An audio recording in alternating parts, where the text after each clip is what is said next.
திருவாசகம் மட்டும்தான் நம்முடைய தலையெழுத்தை மாற்றும். திருச்சிற்றம்பலம். வாழாப்பத்து திருப்பெருந்துறையில் அருளியது எம்பெருமான் மாணிக்க வாசக பெருமான் திருவடிகளே போற்றி போற்றி.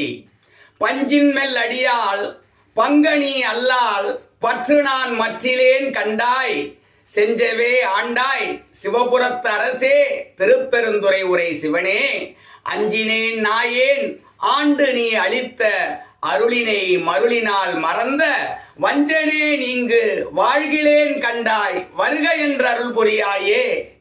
பஞ்சின் மெல்லடியால் பங்கனி அல்லால் பற்று நான் மற்றிலேன் கண்டாய் செஞ்சவே ஆண்டாய் சிவபுரத்தரசே திருப்பெருந்துறை உரை சிவனே அஞ்சினேன் நாயேன் ஆண்டு நீ அளித்த அருளினை மருளினால் மறந்த வஞ்சனேன் இங்கு வாழ்கிலேன் கண்டாய் வருக என்ற அருள் புரியாயே.